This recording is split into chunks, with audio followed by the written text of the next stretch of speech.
بسم الله الرحمن الرحيم الحمد لله رب العالمين الرحمن الرحيم مالك يوم الدين والصلاة والسلام على سيد الأنبياء والمرسلين وعلى آله وأصحابه الصادقين المعلمين المبلغين ومن تبعهم بإحسان إلى يوم الدين أما بعد فأعوذ بالله من الشيطان الرجيم بسم الله الرحمن الرحيم يا أيتها النفس المطمئنة ارجعي إلى ربك راضية مرضية فادخلي في عبادي وادخلي جنتي. وقال الله سبحانه وتعالى وما أبرئ نفسي إن النفس لأمارة بالسوء إلا ما رحم ربي إن ربي غفور رحيم. وقال الله سبحانه وتعالى وما هو بقول شاعر قليلا ما تؤمنون ولا بقول كاهن قليلا ما تذكرون تنزيل من رب العالمين صدق الله العظيم. عن ابي هريره رضي الله تعالى عنه قال قال النبي صلى الله تعالى عليه وسلم للصائم فرحتان فرحة عند الفطر وفرحة عند لقاء ربك أخرجه الترمذي رحمه الله تعالى. واجب الاحترام معزز علماء کرام اور میرے معزز دینی بھائیوں، یہ میرا گھرانہ ہے، اس لیے بغیر کسی تکلف کے، اس کو تکلف مت سمجھنا، بغیر کسی تکلف کے ایک معذرت کرنا چاہتا ہوں، یعنی معافی مانگنا چاہتا ہوں. اگر میری آواز ساتھ نہ دے تو آپ لوگ معاف کرنا، اس لیے کہ 25 تاریخ سے لے کر آج تک مسلسل رات کو بولتے ہی جا رہا ہوں، جس کی وجہ سے میرے گلے میں ورم پڑ گیا ہے، گلا سوج گیا ہے، جس کی وجہ سے 10-15 منٹ کے بعد میری آواز غائب ہو جاتی ہے. اس لیے اگر میری آواز ختم ہو جائے تو میں آپ سے معذرت چاہتا ہوں.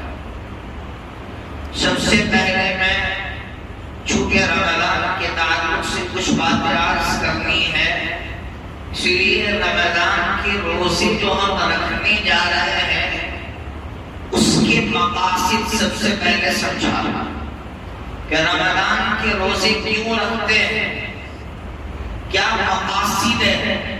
میں ہمیشہ میرے پاس پڑھنے والے طلباء سے ایک بات کہتا ہوں کہ جب تک عبادت کا مقصد آپ کو معلوم نہیں ہوگا تب تک عبادت میں کامیابی نہیں مل سکتی.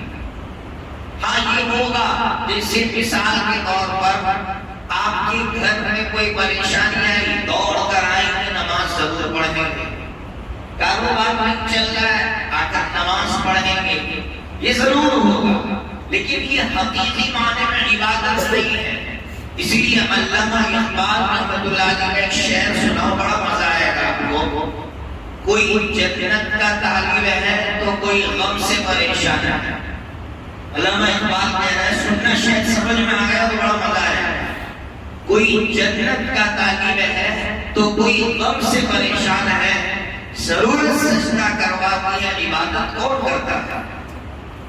اللہ اکبر، کتنی بڑی بات کہہ گیا، اتنا بڑا مفکر ایک شعر کے اندر وہ بات کہہ گیا. لیکن وہ یہ کہنا چاہ رہا ہے کہ آج یہ جو سجدے کر رہے ہیں نا وہ ضرورت کی وجہ سے کر رہے ہیں. باقی عبادت کون کرتا ہے؟ کون اللہ کے لیے جھکتا ہے؟ کون اللہ کے لیے نمازیں پڑھتا ہے؟ کون اللہ کے لیے روزے رکھتا ہے؟ معاشرے کو دکھانا ہے، معاشرے سے جو ہے باتیں کرنی ہے، سمجھانا ہے. نہیں، اس لیے علامہ اقبال کے شعر کو آپ یاد کر لیجئے، اور جب بھی آپ کو شیطان پریشان کرے تو اس شعر کو گنگنائیے، بڑا مزہ آئے گا۔ کوئی جنت کا طالب ہے تو کوئی غم سے پریشان ہے، ضرور سجدہ کرواتی ہے عبادت کو ڈھونڈتا ہے۔ بہرحال تو عبادت روزی کا مقصد کیا ہے؟ روزی کے 3 مقاصد، روزہ 3 مقصد کے لیے رکھتے ہیں۔ پہلا مقصد روزہ رکھنے کا یہ ہے کہ ہم 14 گھنٹہ یا 15 گھنٹہ بھوکا رہتے ہیں۔ جب بھوکا رہتے ہیں تو ہمیں احساس ہوتا ہے کہ یا 15 گھنٹے سے بھوکا ہو، کیسا میری حالت کیسی ہو گئی، کیسا پریشان بے چین۔ اللہ تبارک و تعالی 15 گھنٹہ بھوکا رکھ کے مجھے یہ پیغام دینا چاہتے ہیں کہ میرے بندے تو 15 گھنٹہ بھوکا نہیں رہ سکا، تیرا ایک بھائی ہے جو تیرے گاؤں میں رہتا ہوگا، تیرے شہر میں رہتا ہوگا، کہیں رہتا ہوگا، نہ جانے کتنے دنوں سے بھوکا ہے، اس کی غریبی کا احساس ہے تیرے اندر۔ آج تو 15 گھنٹہ بھوکا رہا، بے چین ہو گیا، بے قرار ہو گیا، وہ تیرا بھائی نہ جانے کتنے دن سے بھوکا ہوگا، اس کی غریبی کا احساس اپنے اندر پیدا کر۔ تو روزی کا پہلا مقصد غریبی کا احساس، کسی کی غربت کا احساس کہ یار آج میں یہ کرنے جا رہا ہوں، میرے غریب بھائی پر کیا بیتی ہوگی، یہ احساس ہمارے اندر پیدا ہو، اس کے لیے روزہ رکھتے ہیں۔ لیکن روزے پہ روزے رکھتے جا رہے ہیں، مہینے گزر گئے، سال گزر گئے، زندگی کے سال گزر گئے، ابھی تک کسی کی غریبی کا احساس ہمارے اندر پیدا نہیں ہوا ہے۔ اس کا مطلب یہ ہے کہ روزے کا مقصد آج تک ہم کو سمجھ میں نہیں آیا۔ تو روزے کا پہلا مقصد کسی کی غریبی کی غربت کا احساس۔ نمبر 2، جب انسان کا پیٹ بھرا ہوا ہوتا ہے تو انسان کا جو نفس ہے، نفس یہ چور بن جاتا ہے، شریر بن جاتا ہے، شرارتی بن جاتا ہے، بہت شرارتیں کرتا ہے۔ اللہ چاہتے ہیں پیٹ خالی ہو تو نفس شرارت نہ کرے۔ باقی دنیا میں جتنی شرارتیں ہو رہی وہ سب نفس کی وجہ سے ہو رہی۔ کسی لڑکی کو چھیڑتا ہے، نفس کی وجہ سے چھیڑتا ہے۔ بھائی سے جو جھگڑا کر رہے ہیں، لڑ رہے ہیں، وہ نفس کی شرارت کی وجہ سے لڑ رہے ہیں۔ تو اللہ تعالیٰ نے بھوکا رکھا تاکہ نفس کی جو شرارت ہے وہ ختم ہو جائے۔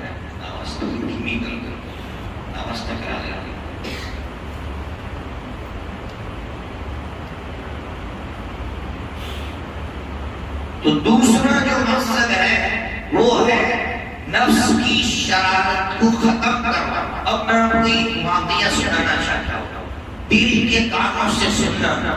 نفس کیسی شرارت کرتا ہے، نفس کی شرارت پر ایک واقعہ سناؤں۔ آپ نے نام سنا ہوگا شاہ جہاں رحمت اللہ علیہ۔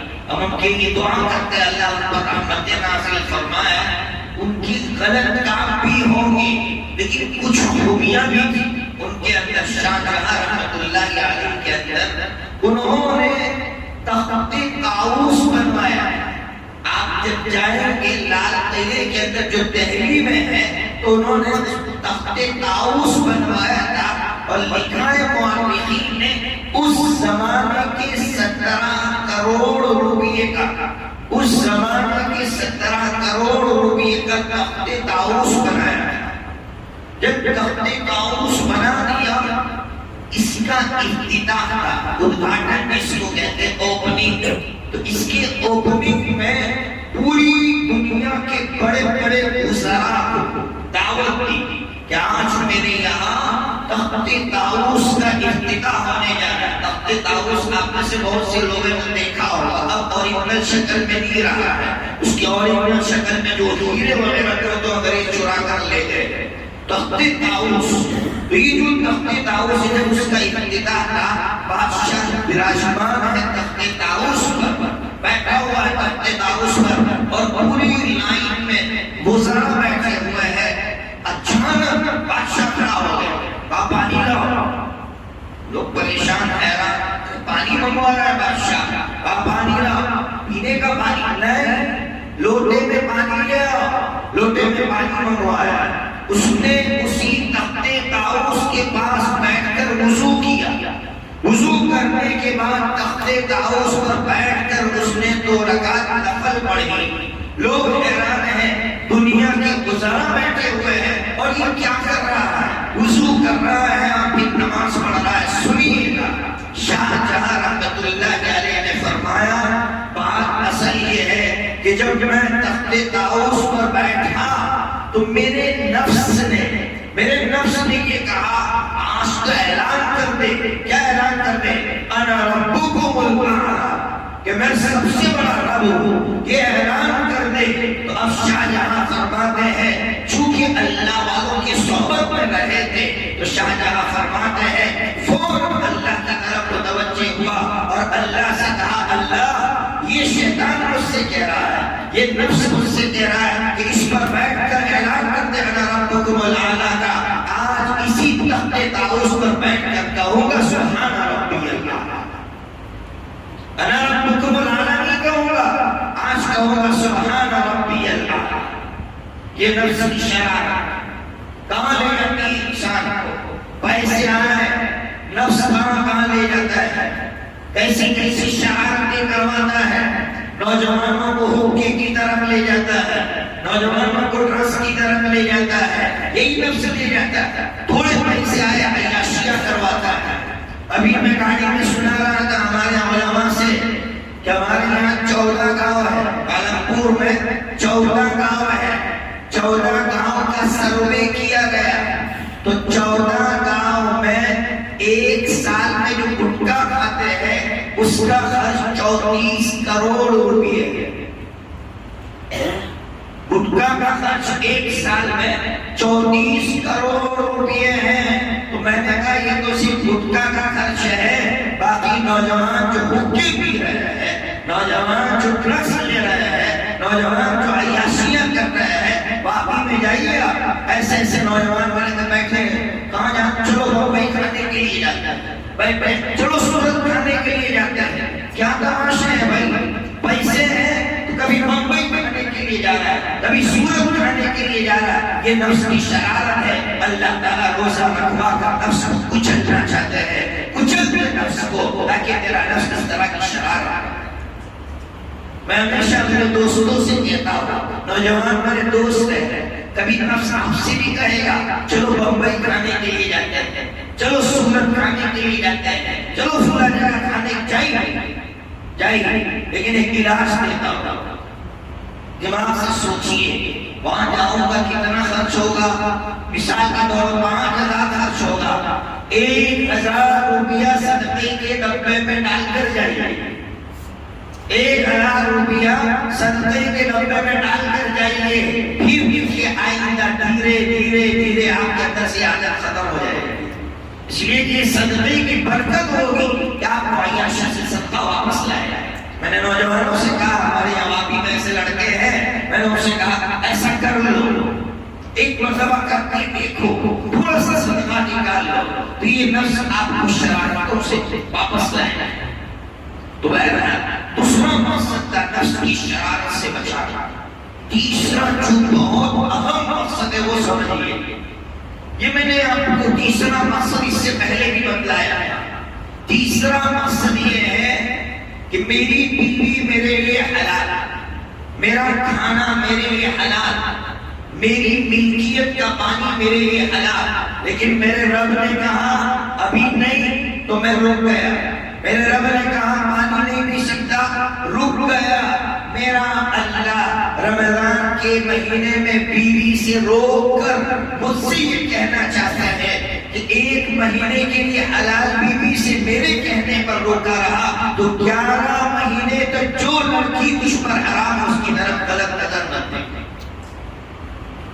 اگر تو رمضان میں اپنے کھانے سے رک گیا تھا میرے کہنے پر تو 11 مہینوں میں حرام کے لقمے مت کھا، کسی کا لقمہ مت کھینچ، مت چھین، کہ ایک مہینے میں اپنا کھانا نہیں کھا رہا تھا میرے کہنے پر، پھر کیا بات ہے کہ 11 مہینے میں لوٹنے لگتا ہے لوگوں کو؟ اس کا مطلب تو یہ ہوا کہ رمضان کا روزہ نہیں رکھا میں نے، مقصد میں نے نہیں پایا۔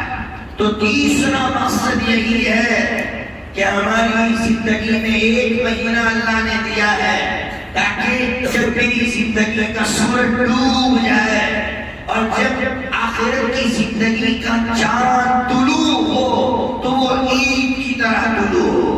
جس طرح عید آتی ہے، عید کا چاند طلوع ہوتا ہے، لوگ خوشیاں مناتے ہیں، اسی طرح جب میری زندگی کا سورج ڈوب رہا ہو اور آخرت کی زندگی کا چاند طلوع ہو رہا ہو، اس وقت میں خوشیاں منا رہا ہوں، میں عید منا رہا ہوں۔ بس اس کے لیے اللہ نے رمضان کا مہینہ دیا۔ چار واقعے یہ سنا ہوں اس پر، تیسرے مقصد پر، تاکہ ایسی زندگی گزارنے کی توفیق ہو۔ ایک محدث گزرے ہیں، ان کا نام ہے ابو زرعہ۔ کون ہے آپ جانتے ہیں؟ علماء بیٹھے ہیں۔ امام مسلم رحمۃ اللہ علیہ، امام بخاری کے شاگرد ہیں، اور بخاری شریف کے بعد دوسرے نمبر کی کتاب مسلم شریف ہے۔ امام مسلم کے استاد ابو زرعہ رحمۃ اللہ علیہ جانکاری کے عالم میں، یعنی آخری سانسیں لے رہے ہیں، اب سارے شاگرد بیٹھے ہوئے ہیں۔ کلمہ تلقین کون کرے؟ کون کلمہ تلقین کرے؟ اتنے بڑے محدث کو سب ڈر رہے ہیں، علمی رعب ہوتا ہے۔ کسی کا علم ایسا ہوتا ہے کہ انسان ڈرتا ہے اسے، یا کیسے اتنے بڑے محدث کو میں کلمہ تلقین کروں؟ اب سنیے گا، ایک شاگرد کے دماغ میں آیا کہ یار ایک ٹریک ہے، ایک تدبیر ہے۔ کیا تدبیر ہے؟ اس نے یہ سوچا کہ اسی استاد نے جو آخری سانسیں لے رہا ہے، اس نے ایک حدیث سنائی۔ کیا حدیث سنائی نے سنیے گا۔ اس طرح بخاری شریف کی آخری سند ہے، حدثنا احمد بن اشعث حدثنا محمد بن فضيل عن عمارة بن القعقاع عن ابي زرعة محدث ابي زرعة عن ابي هريرة رضي الله تعالى عنه قال۔ اس طرح اس طالب علم نے سند پڑھی، پھر کہا من كان آخر كلامه لا الہ الا اللہ، من كان آخر كلامه، یہاں پہنچا۔ اس کا ترجمہ ہے جس کا آخری کلمہ، یہاں تک پہنچا۔ شیخ آخری سانسیں لے رہے تھے، شیخ نے کہا لا الہ الا اللہ، شاگرد نے کہا دخل الجنہ۔ اللہ اکبر، یہ ہے زندگی کی عید کہ آخری سانسوں میں لا الہ الا اللہ کی صدا لگا کر دنیا سے جا رہے ہیں۔ اس کے لیے رمضان دیا تھا کہ عید ہماری آئے تو اس طرح، موت آئے تو عید کی طرح۔ دوسرا واقعہ سنو، شیخ زرعہ بن ابی اوفا، ترمذی شریف کے اندر واقعہ ہے۔ یہ واقعہ ترمذی شریف کے اندر لکھا ہوا۔ شیخ زرعہ رضی اللہ رحمۃ اللہ علیہ تابعی، 40 سال تک کبھی نہیں ہنسے، 40 سال تک کبھی نہیں ہنسے۔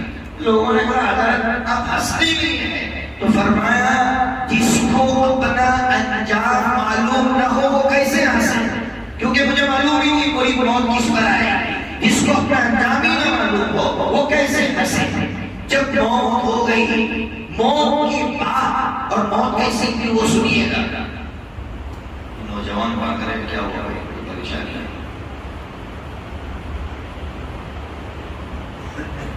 اللہ کرے کہ وہ بھی رمضان اسی طرح گزارے اور ان کی موت بھی عید کی طرح ہے۔ تو کیا کہنا تھا میں ذرا منتشر ہو جاتا ہے۔ شیخ زرعہ رحمت اللہ علیہ تو ان کا واقعہ نقل کر رہا تھا، موت کیسے آئی وہ سنیے۔ امام تھے ایک مسجد کے، فجر کی نماز پڑھا رہے ہیں۔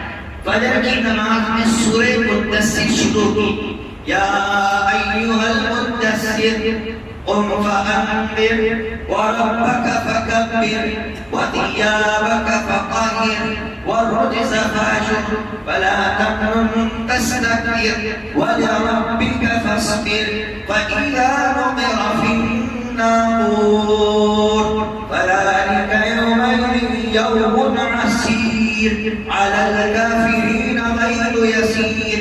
اس پر پہنچا رو دروازہ اس پر پہنچے انتقال ہو گئے، گھر لے گئے، گھر لے جا کر آپ کو نہلانے کے لیے لٹایا، کھیل کھلا کر ہنسنے لگے، کھیل کھلا کر ہنسنے لگے۔ نہلانے والے پریشان، کیا یہ بندہ کھیل کھلا کر ہنس رہا ہے؟ شاگرد آئے، شاگردوں نے کہا حضرت اپنی زندگی میں کبھی بھی ہنسے، آج اس لیے ہنس رہے کہ وہ کہہ کر گئے تھے مجھے معلوم نہیں میرا انجام کیا ہوگا، آج ان کو ان کا انجام معلوم ہو گیا اس لیے ہنس رہے ہیں۔ ہم کو بھی کس دن اپنا انجام معلوم ہو جائے گا، اس دن ہنسیں گے کھیل کھلا کر۔ تو اللہ تعالیٰ ایسی موت دے دے کہ جب ہم نہلائے جا رہے ہیں اور اس وقت ہم کھیل کھلا کر ہنس رہے ہیں۔ ہمارے یہاں ایک بہت بڑے عالم تھے، شیخ حبیب اللہ محدث رحمۃ اللہ علیہ، بہت بڑے محدث گزرے ہیں، علماء جانتے ہیں ان کا نام۔ مجھے معلوم ہے میں بہت چھوٹا تھا، مومن نگر میں تشریف لائے، ایک حدیث سنائے اور پھر آخر میں بہت روئے اور یہ کہا اللہم ارزقنی شہادۃ فی سبیلک، دعا مانگی کہ اللہ تیرے راستے کی موت عطا کر، تیرے راستے کی موت عطا کر۔ محدث ہے، پوری زندگی حدیثیں پڑھائی ہے، لوگ حیران ہیں یار یہ بندہ کہہ رہا ہے تیرے راستے کی موت عطا فرما۔ جب آخری سانسیں لے رہے تھے اچانک آنکھ میں سے خون نکلنے لگا، خون نکلنے لگا، لوگوں نے دیکھا ان کی آنکھوں میں سے خون نکل رہا تھا۔ اس وقت ایک عالم حیات تھے، حضرت مولانا کفایت اللہ صاحب رحمت اللہ علیہ، کانٹے سے کسی نے دیکھا ہو تو وہ حیات تھے، وہ گئے، انہوں نے دیکھ کر کہا کہ اس بندے نے اللہ سے کہا تھا اللہ تیرے راستے کی موت عطا کرنا، شہید بنا کر تو مجھے اٹھانا، یہ بندہ بستر پہ مر رہا ہے لیکن اللہ اس کی آنکھوں میں سے خون نکلوا کر یہ دکھا رہا ہے کہ میں نے اس کی دعا قبول کر لی۔ اس طرح کی موتیں ہم نے دیکھی۔ حضرت مفتی سعید احمد صاحب عالمپوری نمبر اللہ سب نے نام سنا ہے، قرآن مجید کی تفسیر ہدایت القرآن لکھنا شروع کیا۔ جب لکھنا شروع کیا عمر ہو چکی تھی، بوڑھے ہو چکے تھے، بیوی کا انتقال ہو چکا ہے، اکیلے ہیں۔ جب انسان کی بیوی کا انتقال ہو جاتا ہے تو زندگی سے مایوس ہو جاتا ہے، بوڑھا زندگی سے مایوس ہو جاتا ہے۔ حضرت مفتی صاحب فرماتے ہیں میری اہلیہ کا انتقال ہو گیا، زندگی کے آخری ایام چل رہے تھے، کسی نے خط لکھا کہ حضرت آپ نے بخاری شریف کی گائیڈ لکھی، آپ نے ترمذی شریف کی گائیڈ لکھی، لیکن آپ نے قرآن کی تفسیر نہیں لکھی۔ تو حضرت نے کہا چلو شروع کرتا ہوں قرآن کی تفسیر لکھنا۔ تفسیر لکھنا شروع کیا، حج کے لیے چلے گئے، خانہ کعبہ کا قلعہ پکڑ کر اللہ سے کہا اے اللہ جب تک قرآن کی تفسیر مکمل نہ کر لو تب تک موت دینا۔ اللہ نے ایسا ہی کیا، قرآن کی تفسیر مکمل کی، کورونا آیا، کووڈ-19 آیا، حضرت بمبئی چلے گا، بمبئی میں آپ کا انتقال ہوا۔ یہ لوگ ہمیں کچھ پیغام دے کر جا رہے ہیں، ایسی موت مانگو، ایسی موت مانگو۔ حضرت مفتی سعید احمد صاحب نے ہمیں واقعہ سنا رحمۃ اللہ علیہ کہ جب میں یوکے گیا تو یوکے میں مجھے پتا چلا کہ پاکستان کے بہت بڑے مفتی یوسف صاحب لدھیانوی رحمۃ اللہ علیہ، شہید اسلام، شہید ملت، حضرت مفتی یوسف صاحب لدھیانوی رحمۃ اللہ علیہ آئے ہوئے یوکے۔ اب بڑے بڑے ہوتے ہیں مفتی صاحب، یعنی مفتی یوسف صاحب کو پتا چلا کہ مفتی سعید صاحب آئے ہیں تو کہلوایا میں آپ سے ملنے کے لیے آتا ہوں۔ حضرت مفتی صاحب کہتے ہیں نہیں میں چھوٹا ہوں، میں آپ سے ملنے کے لیے آؤں گا، دونوں آپس میں لڑ رہے ہیں، میں آپ سے ملنے کے لیے آؤں گا، یہ بڑا ہی ہے، آج ہم چاہتے ہیں مجھ سے ملنے کے لیے آئے، تھوڑا بڑا ہو جاؤں گا، لوگ مجھ سے ملنے کے لیے آئے، یہ دونوں لڑ رہے ہیں، میں آپ سے ملنے کے لیے۔ میں بالآخر فیصلہ یہ ہوا کہ مفتی یوسف صاحب حضرت مفتی سعید صاحب سے ملنے کے لیے پہنچے، ایک حجرے میں بیٹھے۔ اب سنیے حضرت مفتی یوسف صاحب لدھیانوی رحمۃ اللہ علیہ نے کہا مولوی صاحب کیا ہوا؟ کہا میں نے تو اپنا پوٹلا باندھ دیا ہے۔ کہا کیا مطلب؟ کہا مولوی صاحب مرنے کے لیے تیار ہوں، اور پھر آگے جملہ کہا، فرمایا شعر سنا اے عشق نبی میرے دل میں بھی سما جانا، اے عشق نبی میرے دل میں بھی سما جانا، مجھ کو بھی محمد کا دیوانہ بنا جانا، جو رنگ کے روبی پہ راضی میں چڑھایا تھا اس رنگ کی رنگت مجھ پہ بھی چڑھا جانا. جس نیند سے ہو جائے دیدار نبی حاصل اے عشق کبھی مجھ کو وہ نیند سلا جانا. حضرت مفتی یوسف صاحب جنگی رحمۃ اللہ علیہ نے فرمایا کہ مفتی صاحب بات یہ ہے کہ حضور پاک صلی اللہ علیہ وسلم کا دیدار تو موت ہی پر ملے گا نا. موت کے بغیر تو حضور کا دیدار ملنے والا نہیں ہے. موت ہی ایک بہانہ ہے. بس مفتی صاحب مرنے کے لیے تیار بیٹھا ہو, وہ بھی باندھ کر بیٹھا ہو. حضرت مفتی صاحب فرماتے میں انڈیا میں آیا, وہ پاکستان میں گئے اور شیعوں نے آپ کو شہید کر دیا. یہ ہمیں پیغام دے کر گئے ہیں کہ جینا ہو تو اس طرح جیو اور مرنا ہو تو اس طرح ہو. بہرحال تو روزی کا مقصد میں نے آپ کو بتلایا کہ ہم روزہ کیوں رکھتے ہیں, کن مقاصد کے لیے ہم روزہ رکھتے ہیں. اللہ تبارک و تعالی ہمیں روزے کے مقاصد سمجھا. اب آئیے, ابھی دونوں بچوں نے قرآن مجید پڑھا, عجیب پڑھا, خوشی ہوتی ہے کہ آپ کے گاؤں میں قاری صاحب کی شکل میں چراغ روشن ہوا تھا.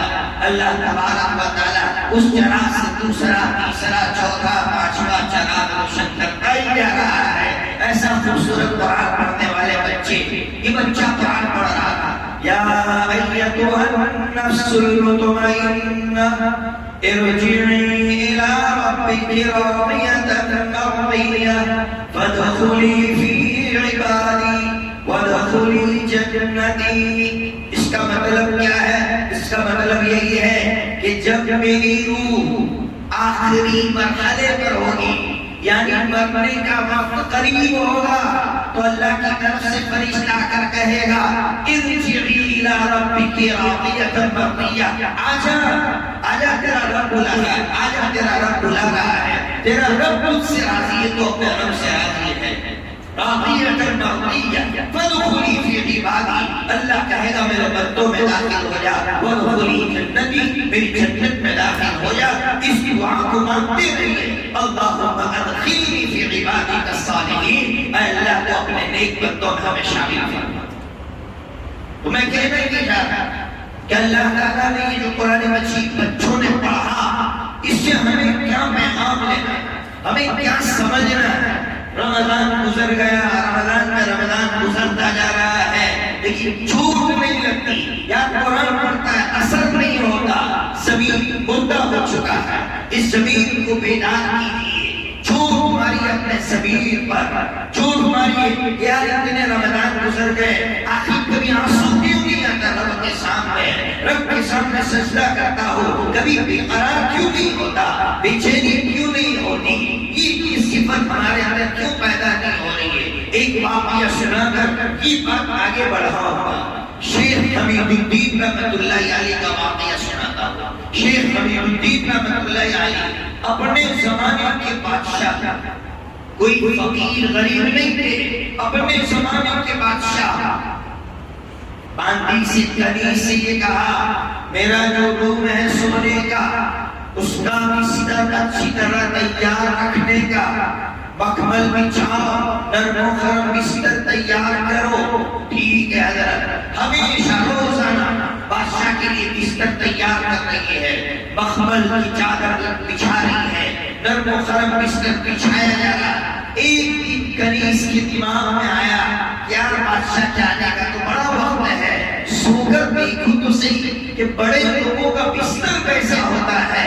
وہ کنیز اس بستر پر سو گئی, لیٹی سوئی نہیں تھی, لیٹی جیسی لیٹی آنکھ لگ گئی. بادشاہ آیا, دیکھا ارے میرے بستر پر اور ایک باندی ہو کر سو رہی ہے, لے جاؤ پبلک کے سامنے لے جاؤ اور 100 کوڑے مارو. اب پبلک کے سامنے لے جایا گیا, بادشاہ بھی بیٹھا ہے اپنے تخت پر اور نظارہ کر رہا ہے, ایک تماشا دیکھ رہا ہے. لڑکی کو کوڑا مارا گیا, اب لڑکی ہنس رہی ہے, دوسرا کوڑا مارا گیا, ہنس رہی ہے, تیسرا کوڑا مارا گیا, ہنس رہی ہے. بادشاہ حیران ہے, یار کیا ہے, اس کو کوڑے مارے جا رہے اور ہنس رہی ہے. ادھر آؤ, بلایا گیا, کہاں تمہیں کوڑے مارے جا رہے ہیں اور تم ہنس رہی ہو. اس نے جو جواب دیا ہے وہ جواب سنیے گا. اس نے یہ کہا, بادشاہ سلامت, بے خیالی میں اس بستر پر نیند آ گئی، اس کی صدا 100 کوڑے میں سنائی گئی، میں اس کو سوچ کر ہنس رہی تھی کہ جو اس بستر پر ہمیشہ سو رہا تھا اس کی صدا قیامت میں کیا ہوگا۔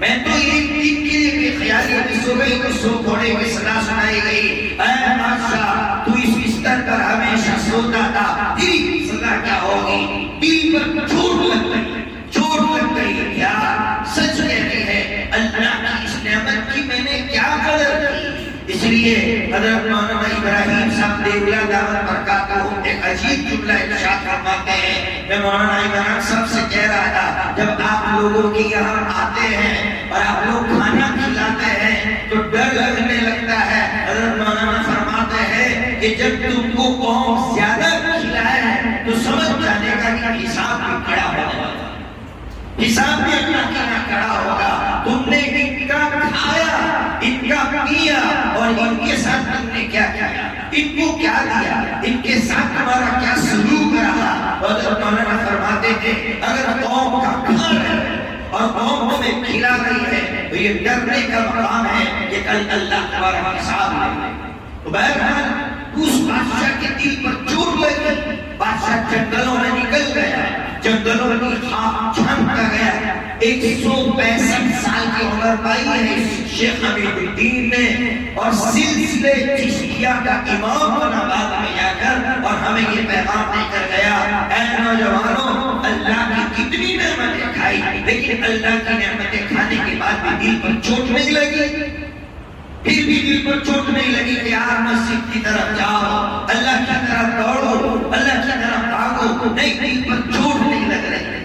اس لیے قاری احسان محسن دامت برکاتہ ان سے کسی نے پوچھا حضرت اللہ نے آپ کو بینائی نہیں دی، اللہ نے بینائی نہیں دی، نابینا ہے، آپ نے دیکھا ہوگا نابینا ہے، بڑی اچھی نام پڑھتے ہیں، اللہ سے آپ نے کیا امید باندھی ہے؟ اگر اللہ بینائی دے دے یعنی دیکھنے کی صلاحیت دے دے تو کیا کرو گے؟ تو ایک شعر پڑھا، وہ شعر آپ کو بھی سنانا چاہتا ہوں۔ حضرت نے فرمایا اللہ سے گر تو مجھے آنکھ دے تو دیکھ کے قرآن پڑھو، گر تو مجھے آنکھ دے تو دیکھ کے قرآن پڑھو، کچھ دیکھو نہ دیکھو، کچھ دیکھو نہ دیکھو، ماں باپ کا چہرہ دیکھو۔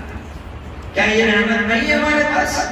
اللہ نے ہم کو نہیں دی ہے، اللہ نے دی ہے، پھر بھی قرآن کو دیکھنے کی ہمیں توفیق نہیں ملتی ہے، پھر بھی ماں باپ کی قدر نہیں ہے، پھر بھی ماں باپ کی نعمت کا احساس نہیں ہے کہ ماں باپ کی اتنی بڑی نعمت ہے۔ ابھی ترکی میں زلزلہ آیا، ترکی کے زلزلے کی رپورٹ ہے، ایک لڑکا اپنی رپورٹ پیش کر رہا ہے تو اس کا ترجمہ کیا ہے ایک عرب جرنلسٹ نے، عرب جرنلسٹ کہہ رہا ہے عربی میں کہ یہ لڑکا یہ کہنا چاہتا ہے کہ میری ایک بیوی تھی اور ایک بچہ تھا، وہ زلزلے میں مر گیا، لیکن اس نے جو آگے جملہ سنایا وہ سنیے گا، اس نے یہ کہا جب زلزلہ آیا تو میں بھاگا میری بیوی کا ہاتھ پکڑ کر، تو میری بیوی نے میرا ہاتھ چھینا اور یہ کہا کہ وہاں میرا بچہ رہ گیا ہے، میرے بچے کو لیے بغیر میں یہاں نہیں آ سکتا۔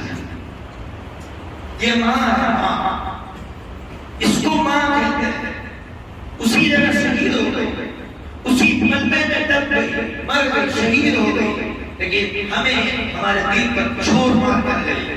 ماں اسے کہتے ہیں، وہ کہہ رہا ہے کہ میں نے زندگی میں اپنی ماں کی قدر نہیں کی، لیکن میری بیوی کی مامتا نے مجھے سمجھایا کہ ماں کسے کہتے ہیں، کہ میری بیوی نے جھٹکے سے میرا ہاتھ چھوڑا اور وہ اپنے بچے کو لینے کے لیے گئی، اس کو معلوم تھا موت کا منظر ہے، لیکن پھر بھی ماں موت کے منظر کو گلے سے لگایا، لیکن اپنے بچے کو نہیں چھوڑا، پھر بھی ماں کی قدر نہیں۔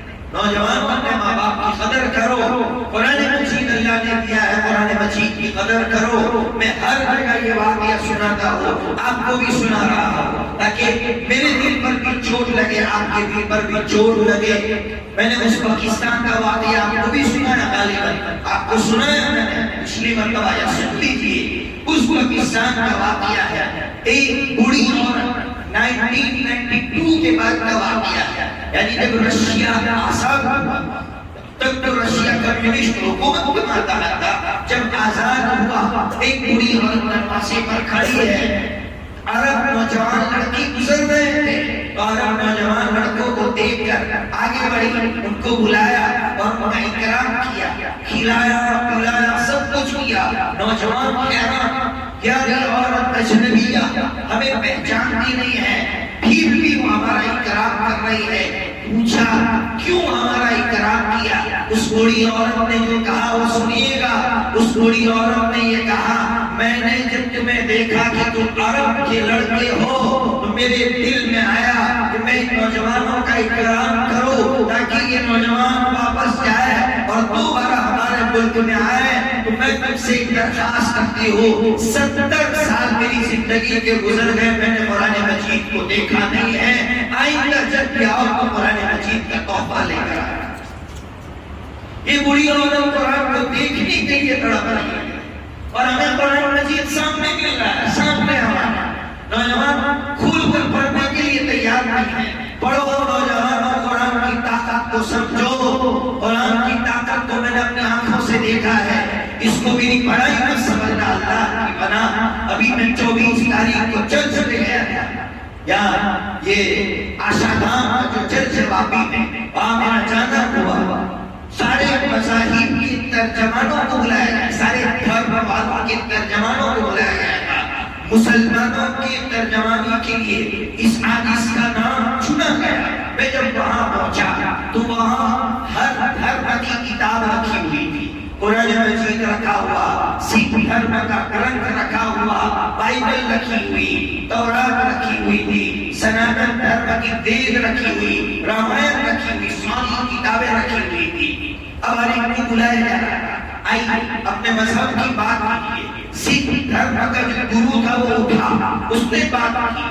جب میری باری آئی, میں نے قرآن مجید لیا وہاں سے اور قرآن مجید کھول کر میں نے پڑھا.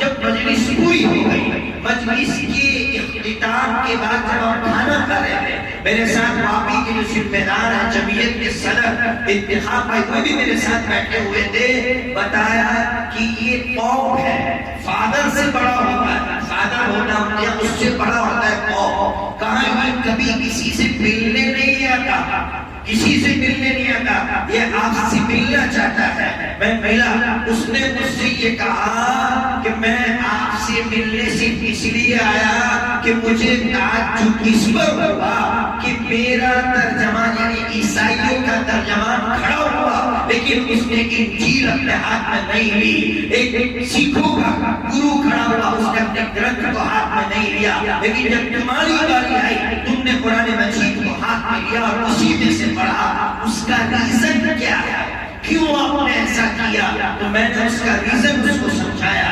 میں نے کہا بہت صاحب, وہ انگلش بولتا تھا, درمیان میں ترجمہ کرنے والا لڑکا تھا. میں نے کہا اس سے کہو کہ میرا چیلنج ہے, ایک مسلمان ہونے کے ناطے چیلنج ہے, میں آپ کو وہ چیلنج سنانا چاہتا ہوں. میرا چیلنج ہے کہ دنیا میں قرآن کے علاوہ کوئی ایسی کتاب لے آؤ, چاہے آپ کرسچن ہیں, چاہے آپ سکھ ہیں, چاہے آپ سناتنی, کسی بھی دھرم سے تعلق. میرا ایک چیلنج ہے, چیلنج یہ ہے, پہلے تو آپ یہ بتائیے آپ کی بائبل یعنی انجیل کون سی زبان میں اتری تھی, کون سی زبان میں اتری تھی, بائبل بتائیے. آپ اتنے بڑے قوم ہیں. اس نے کہا میں نہیں جانتا, مجھے نہیں معلوم کہ میری بائبل کس زبان میں اتری ہے. پھر میں نے کہا کہ جب آپ کو یہی نہیں معلوم ہے کہ آپ کی بائبل کس زبان میں اتری ہے, تو پھر آپ ایسے پڑھ سکتے اور بتا سکتے ہیں کہ آج اس طرح کی اس بائبل کے اندر کیا لکھا ہوا. پھر سنیے, میں نے دوسرا جو سوال کیا اس میں وہ حیران تھا. میں نے کہا دنیا کی کسی بھی مسلمان آوارہ سے آوارہ لڑکا ایک گندے لڑکے کو بھی اٹھا کر پوچھئے بیٹا کس کتاب کو مانتا ہے, وہ کہے گا قرآن مجید کو مانتا ہو. لیکن میں نے کہا اے عیسائیوں, اگر تم سے پوچھو تم کس بائبل کو مانتے ہو, تو بائبل 4 ہے, 4 بائبل. وہ فیصلہ ہی نہیں کر پا رہا ہے کہ میں انجیل متی کو مانتا ہوں, مرقس کو مانتا ہوں, یوحنا کو مانتا ہوں, کون سی انجیل کو کو مانتا ہے. میں نے کہا ہمارے لیے فخر کی بات ہے کہ ہمارے پاس ہی وہ کتاب ہے کہ جو عربی زبان میں اتاری گئی اور آج بھی عربی زبان میں ہے، اور دنیا بھر کے مسلمان سے پوچھو گے تو وہ کہے گا قرآن ہے. پھر بھی قرآن کا قدر نہیں، وہ جواب نہیں دے پائے، پسینے چھوٹ گئے، حیران تھا اور اسے اعتراف کرنا پڑا کہ دنیا میں اگر اوتھینٹک مستند کوئی کتاب ہے تو قرآن مجید ہے، اس کے اور کوئی کتاب ایسی کتاب کی قدر نہیں کر رہے. اس لیے قدر کرو. میں جب وہاں سے آیا میری چوٹ لگی ہوئی اندر سے لاوا پھٹ رہا تھا. میں نے نوجوانوں سے پوچھا یا قرآن کریم کو سمجھتی کیوں نہیں ہو؟ کہا صاحب کیسے سمجھیں گے، کوئی سمجھانے والا ہو ہم کو. میں نے اسی دن سے لکھنا شروع کیا، قرآن مجید پر لکھنا شروع کیا. جتنے نبیوں کے قصے قرآن مجید میں نے سب لکھے اور اس سے ہمیں جو سبق ملا وہ لکھا. جتنے مسائل قرآن مجید میں سب لکھے اور میں نے نیت کی کہ اے اللہ میری زندگی میں میرے پاس کوئی عمل نہیں ہے، اے اللہ میں اپنے نوجوان بھائیوں کو یہ کتاب دے کر جانا چاہتا ہوں. آج یہ کتاب میں چھپانے کے لیے دی ہے، اس نیت کے ساتھ میں رمضان سے پہلے آئے گا. ہر نوجوان کا ہاتھ پکڑو، نوجوانوں پڑھو اللہ کا کلام، پڑھو اللہ کا کلام. رمضان کا مہینہ آ رہا ہے، خوب پڑھو اللہ کا کلام، سمجھو اللہ کا کلام. سمجھو گے تو پھر اس کا مزہ کچھ اور ہوگا. ابھی میں پڑھ رہا شیخ عبد الباسط رحمۃ اللہ علیہ مصری خاری گزرے، ان کی سوانے میں لکھا ہوا ہے 87,000 لوگوں نے ان کا قرآن سن کر اسلام قبول کیا. 87,000 لوگوں نے 87,000 لوگوں نے ان کا قرآن سن کر اسلام قبول کیا ہے. آپ اندازہ لگائیے، سمجھے نہیں ہے، صرف قرآن کے الفاظ کانوں میں پڑھے ہیں اور اسلام قبول کیا ہے. یہ طاقت ہے اللہ کا کلام ہے. اس طاقت کو اپنے اندر پیدا کرو اور دنیا کے سامنے جب جاؤ کھل کر کہو کہ ہم قرآن کو ماننے والے ہیں، اور اگر تمہارے پاس ایسی کتاب آپ ہو تو لے آؤ. میرا اس دل سے دل کھل گیا ہے. یہ دنیا کا کوئی بھی بڑے سے بڑا مذہب کا کہتے ہیں بڑا کیا کہتے ہیں اس کو انگریزی میں، وہ میرے سامنے آ کر کے کہے گا تو میں اس سے بالکل چیلنج کے ساتھ کہوں گا قرآن جیسی کتاب کوئی کتاب نہ. اب آخر میں آپ سے ایک درخواست کر کے جا رہا ہوں. درخواست کرنے سے پہلے ایک حدیث سنا، 2 حدیثیں سنا. بھائی ابھی بھول میں سننے گے، پتہ نہیں آپ لوگوں کی دعا لگی ہوئی آواز چل رہی ہے. میں نسائی شریف حدیث کی مستند کتاب، بخاری مسلم اور تیسرے نمبر کی کتاب ہے نسائی شریف. یہ بھی نوجوانوں یاد رکھو، یہ سب سیکھو کہ پہلے نمبر کی کتاب بخاری، دوسرے نمبر کی مسلم اور تیسرے نمبر کی نسائی شریف. نسائی شریف کے اندر حدیث ہے 1368 نمبر کی حدیث ہے. حدیث سمجھاتا وہ حدیث سمجھیے. حضرت عبداللہ ابن مسعود رضی اللہ عنہ امام کے پیچھے نماز پڑھا، نماز پڑھی، ایک دن نماز پڑھی، 2 دن نماز پڑھی. کیا دیکھا اس کو؟ امام صاحب فجر کی نماز کے بعد اور عصر کی نماز کے بعد گھومتے ہیں.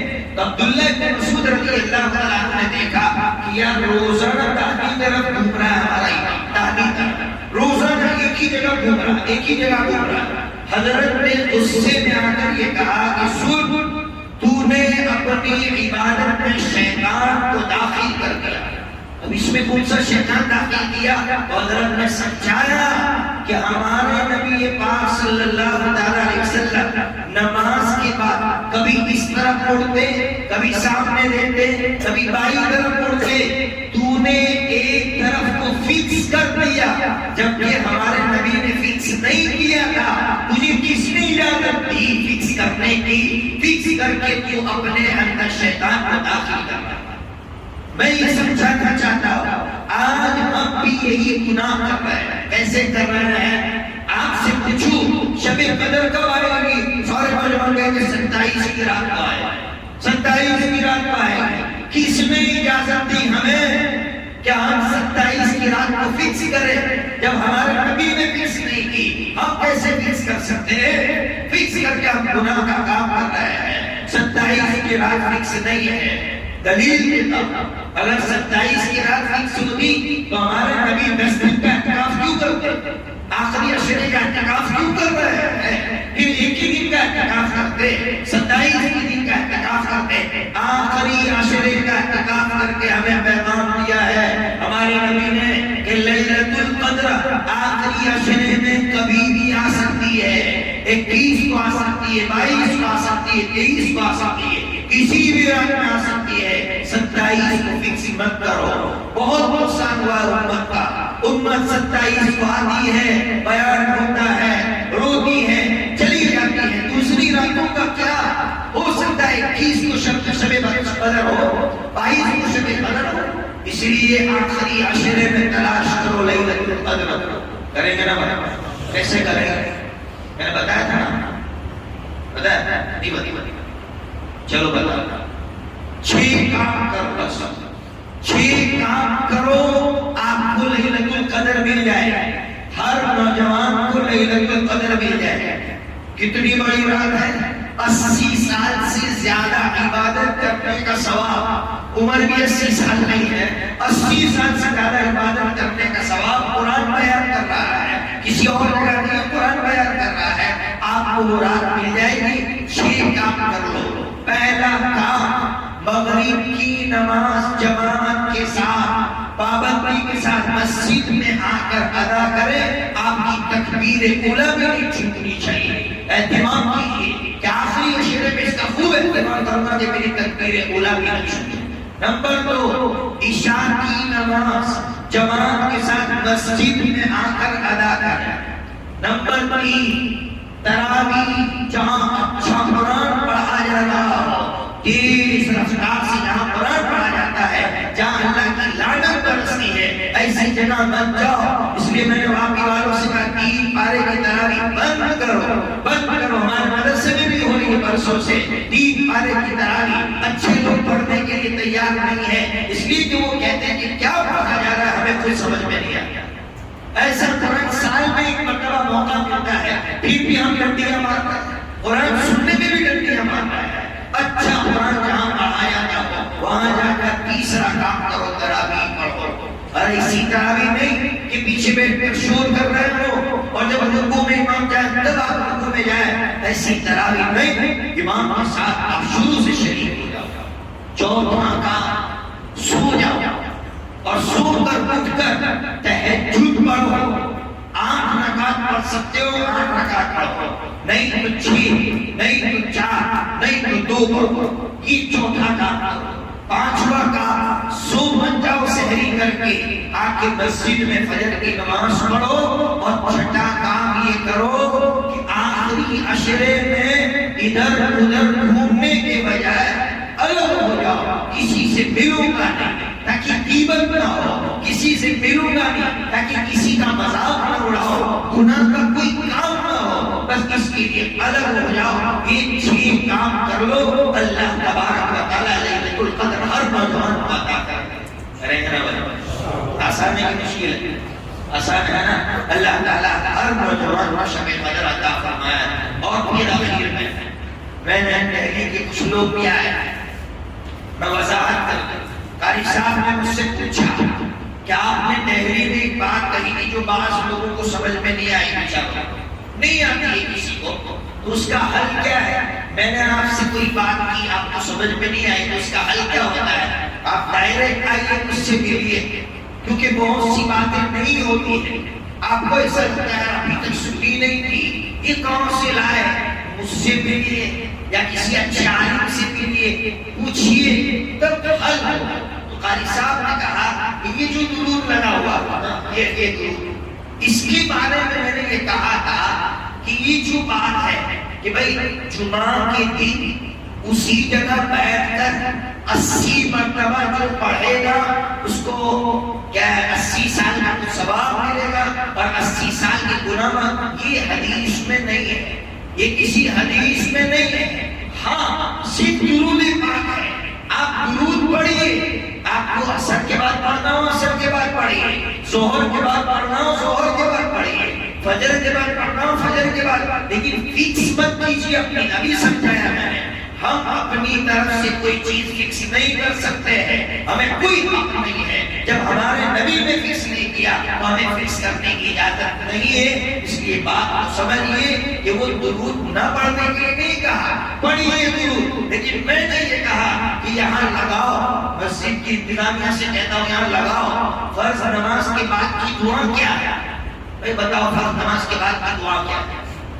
نوجوانوں کو نہیں معلوم، بشر بڑوں کو بھی نہیں معلوم، آج تک سنی بھی ایک دعا ہے، اللہم انت السلام و منک السلام تبارکت یا ذا الجلال والاکرام، ایک ہی دعا ہے، جبکہ بخاری شریف میں دو دعائیں ہیں، اور میں نے آپ سے کہا کہ اتنی پاورفل دعا ہے وہ فرض نماز کے بعد کی کہ اگر امت شروع کر دے تو اس کے سارے مسائل حل ہو جائیں۔ دکان نہیں بھی کریں، دکان بھی اللہ تعالیٰ دکھا دیں گے، آپ کا کاروبار بھی چل رہا ہے، کاروبار چلتا ہو جائے گا، ایسی طاقتور دعا ہے، اللہم لا مانع لما اعطیت ولا معطی لما منعت ولا ينفع ذا الجد منک الجد، 844 نمبر کی حدیث بخاری شریف کے اندر، تو یہ دعا بخاری شریف میں موجود، لیکن کسی کو معلوم نہیں ہے میرے آقا کی دعا سے بڑھ کر کس کی دعا میں بات کرتے، بتاؤ نا میرے نوجوانوں، پھر لوگ میری باتوں کو سمجھ نہیں رہے۔ میں پوری امت سے یہ کہنا چاہتا ہوں، پہلے میرے آقا کی سنت کی طرف آؤ، پھر دوسری چیزوں کی طرف جاؤ۔ پہلے میرے آقا کی سنت ہوگی، میرے آقا کا عمل ہوگا، میرے آقا کا وظیفہ ہوگا، اس کے بعد دنیا کے وظیفے ہوں گے۔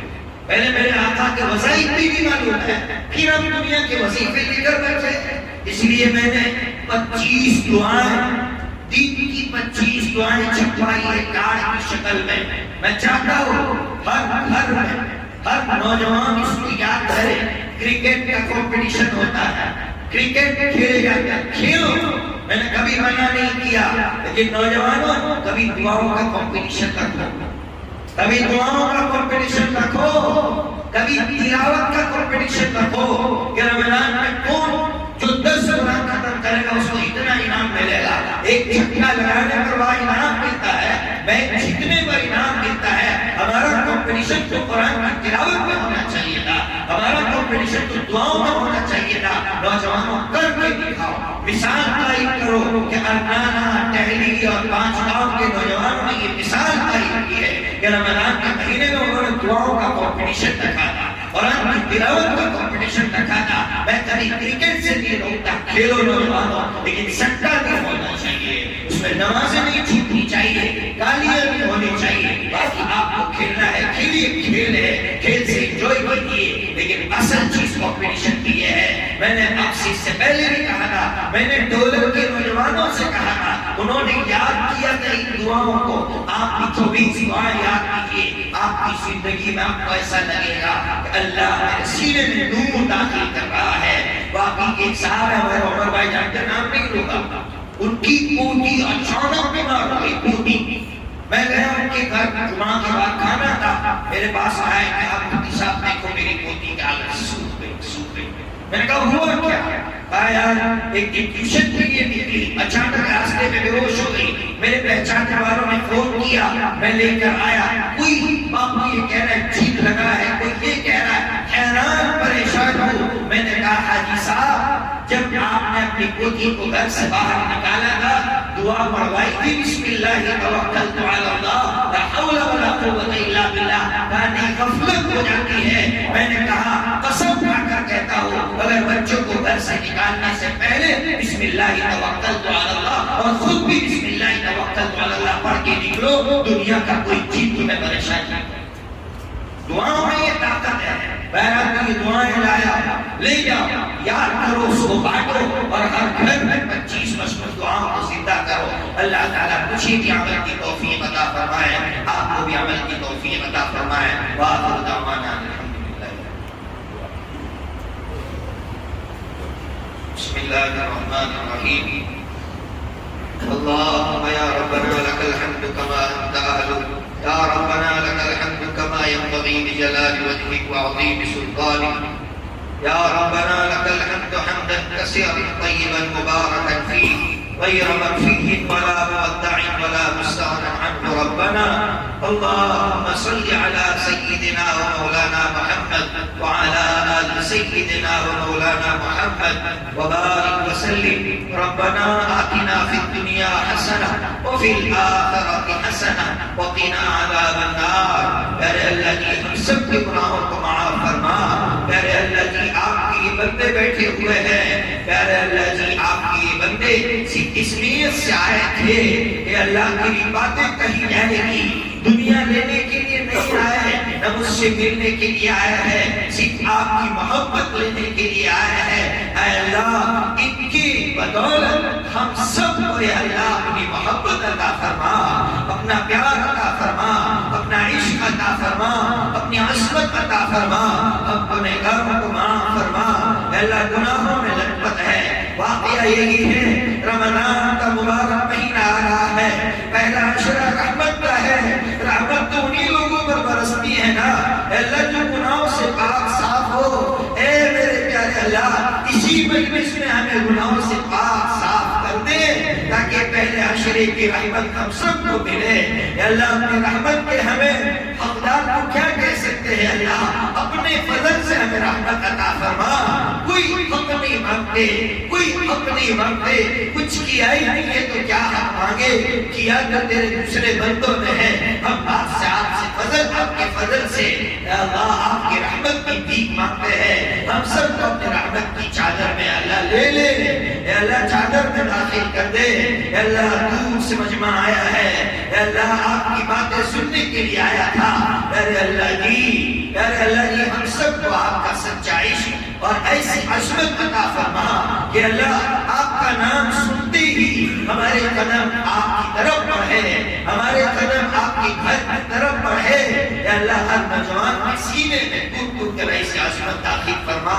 اے اللہ جی ہمارے بڑھے یہاں بیٹھے ہوئے ہیں، بڑھوں کی قدر کی ہمیں توفیق عطا فرما. اے اللہ جو کچھ بھی ہم دیکھ رہے ہیں، اے اللہ آج ہم کوئی اچھی بات کر رہے ہیں اس کے پیچھے ہمارا کوئی کمال نہیں ہے. ہمارے ماں باپ کا یا ہمارے دادا کا کمال ہے. انہوں نے حلال کمایا تھا، ہمیں کھلایا، تو آج ہم ایک نیکی کی بات کر پا رہے ہیں. اے میرے پیارے اللہ ہمارے ماں باپ کو دنیا اور آخرت کی بھلائیاں عطا فرما. ماں باپ کی قدر کی توفیق عطا فرما. ارے اللہ جی واقعہ یہی ہے کہ ماں کی ممتا کے واقعات جب سنتے ہیں اے اللہ آنسو نہیں روک پاتے ہیں کہ اللہ کیسی ماں عطا فرمائی ہے کہ آج بیمار بھی ہوتی ہے تو اپنی بیماری کا ذکر اس لیے نہیں کرتی ہے میرا بیٹا پریشان ہو جائے گا. اے اللہ ماں کی قدر کرنے کی توفیق عطا فرما، باپ کی قدر کرنے کی توفیق عطا فرما. باپ جیسا سہارا ہمارے پاس موجود ہے. آج یا اللہ جب پڑھا گیا 10 لاکھ ملک شام کے یتیم بچوں کو ترکی پال رہا تھا، 10 لاکھ ملک شام کے یتیم بچوں کو ترکی پال رہا تھا. آج خود ترکی کے اندر ہزاروں کی تعداد میں بچے یتیم ہو چکے ہیں. تو ہمیں اپنے ماں باپ کی سہارے کا احساس ہوتا ہے. اے میرے پیارے اللہ ہم کچھ نہیں کہتے آپ سے، وہی دعا مانگتے جو دعا آپ نے ہمیں سکھائی تھی. رب ارحمہما کما ربیانی صغیرا، رب ارحمہما کما ربیانی صغیرا، رب ارحمہما کما ربیانی صغیرا. ان کی ہر دعا میں ہمیں شامل فرما، ان کی ہر خوشی میں ہمیں شامل فرما، ان کی ناراضگی سے ہماری عبادت فرما. حضرت نبی پاک صلی اللہ تعالیٰ علیہ وسلم سے سچی محبت، سچا اتباع نصیب فرما. آج لوگ مدینے میں مرنے کو عشق رسول سمجھتے ہیں جبکہ سچا عشق رسول آقا کی اتباع میں ہے. اگر آقا کی اتباع نہیں ہے مدینے میں مرنے پر بھی کچھ نہیں ملنے والا، لیکن اگر آقا کی اتباع ہے تو اس ملک میں مرنے پر بھی جنت ملے گی. اے اللہ یہ حقیقت آپ کے ہر بندے کو سمجھا دے تاکہ اللہ ہر بندہ آپ کے حبیب کی اتباع کرنے والا بن جائے. ہر ایک کو توفیق عطا فرما دیجیے. اے اللہ جتنے لوگ پریشان حال ہیں ان کی پریشانی کو دور فرما لیجیے. اللہ کوئی کاروبار کے تعلق سے پریشان ہے، ابھی ایک مولانا کا فون آیا، ان کے بچے کا بلڈ کینسر ہوا تھا، 2 بار تعالیٰ اسی کے آثار نظر آ رہے ہیں، ابھی بھی اللہ خون کے یا اللہ بوتل چڑھائے جا رہے ہیں۔ مجھ سے درخواست کی تھی کہ جب تم اجتماعی دعا کراؤ تو میرے بیٹے کے لیے بھی دعا کروانا۔ میرے اللہ جی، جتنے بھی بچے بیمار ہیں، جتنے بھی بوڑھے بیمار ہیں، جتنے بھی جوان بیمار ہیں، ہر ایک کو شفا عطا فرما۔ اے اللہ، ہر ایک کو شفا عطا فرما۔ جتنے اس دنیا سے چلے گئے، اے اللہ کی ہر ایک کی مغفرت فرما۔ اے اللہ، بہت سے لوگوں نے ہم سے کہا ہماری بیٹی چلی گئی، کوئی کہہ رہا میرا باپ چلا گیا، کوئی کہہ رہا ہے میرا بھائی چلا گیا۔ اے اللہ، ہر ایک کو صبر عطا فرما۔ اے اللہ، صبر عطا فرما۔ اے اللہ، جو لوگ چلے گئے ہیں ان کو یا اللہ ہمارے لیے آخرت کا ذریعہ بنا۔ اے اللہ، آخرت کا ذریعہ بنا۔ اے اللہ جی، ہماری دعاؤں کو اپنے فضل سے اور حضرت نبی پاک صلی اللہ علیہ وسلم کی محبت کے صدقے قبول فرما لیجیے۔ اللہم یا ربنا تقبل منا انک انت السمیع العلیم وتب علینا انک انت التواب الرحیم۔ اللہم یا رب صل وسلم دائما ابدا علی حبیبک خیر الخلق کلہم برحمتک یا ارحم الراحمین۔